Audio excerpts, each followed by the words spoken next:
How you doing today, guys? Welcome back to another day of 7th grade math. This is Mr. Gomez, favorite teacher in the whole world. Today, we're going to talk about linear relationship. So let's get right into it. Okay, so linear relationships. This is a subject that is, I don't know, in my opinion, is very easy, but it might take a little while to understand this and grab the concept. So I'm going to do a few different samples that everything connects together so that you can know how to go back and forth within the different things.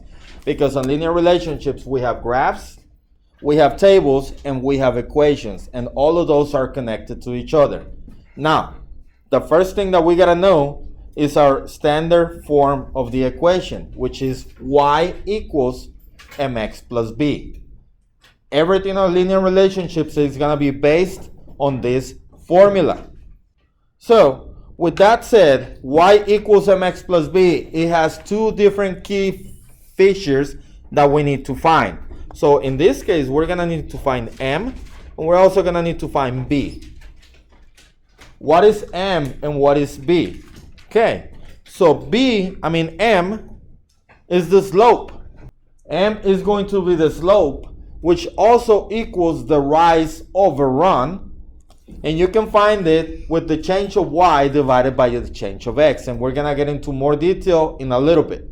So m is the slope. That's one of the numbers that you're going to need to find. It might be a whole number. It might be a fraction. It might be a decimal or a negative. Okay? But we're going to find it looking at a graph and looking at a table. The other thing that you need to find is b. And b stands for y-intercept. If you're given a graph, the B is where the graph crosses, the line crosses the y-axis on that graph. Okay? So, for example, right here, we have a graph and we have a line, the pink line, where that line goes through the y-axis, which is the vertical line. Remember, this is labeled. I have my y-axis over here, and I have my x-axis right here. Where this line crosses the y-axis, that's going to be my y-intercept, the letter B on the equation. So all I have to do is zoom in and look at where it crosses the y-axis and make a dot right there. Okay? So I'm going to make a dot right here at 15. Let's pretend that this line is completely straight and is in a perfect world is straight, whatever. So it goes through 15. Now remember, we have coordinate points and they are labeled y, x. Okay? And those are going to play a good and important part into these equations, okay?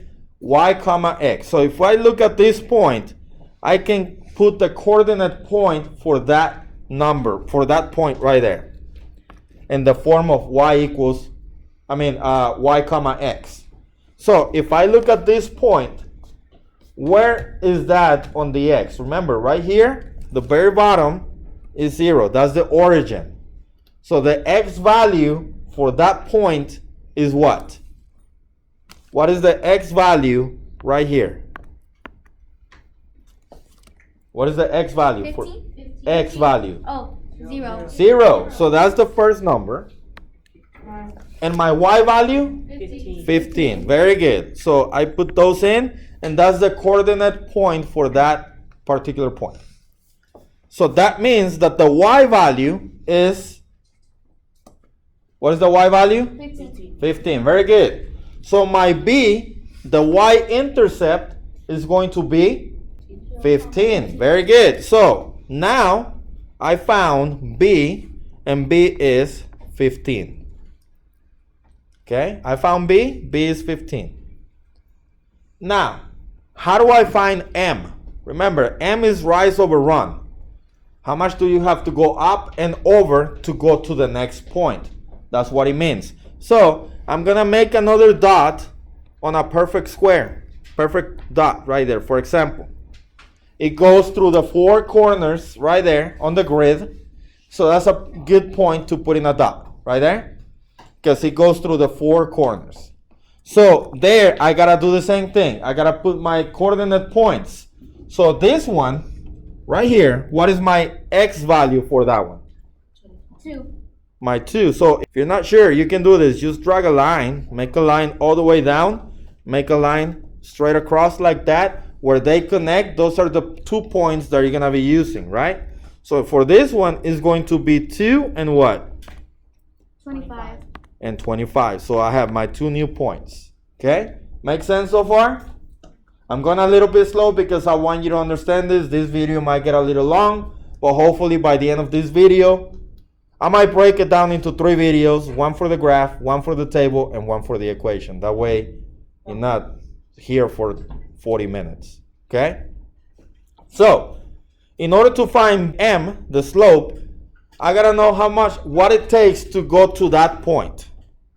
What it takes to go to that point. Another thing to pay attention on is on the scales over here. So on the y-axis, it goes up by 5s. But on the x-axis, it goes up by 1. So you gotta be paying attention to those scales every single time. Pay attention to that. So what do I mean by rise over run? So let's pretend this is a field right here. Let's pretend that this right here is a field. And there's a gate. I cannot cross through the middle of the field, so I have to go to street Y and then street X and get to the other point, right? So in order to do that, I gotta go up on Y, and I'm gonna go up how many? From 15 to 25. Pay attention to the scale. 10. I went up by 10. That's the Y. Okay, the change in Y. And in order to get to the next point from here, I'm gonna move how many? 1, 2, and this goes by 1, so I actually just move 2. Does it make sense so far? So M, change of Y, which is 10, and then change of X, which is 2. So you can kind of write this like Y over X, which is, we found it was 10 over here. This one is 2. And can we simplify that? Yes. By what? 2. By 2. So I'm going to get what? Just 5, right? 10 divided by 2 is 5. So that's M. I found M. I have B. So I can write my equation. So now, Y equals, instead of M, I'm going to put in the number 5. Bring down the X. You're not getting rid of the X. X, Y, and X stay there.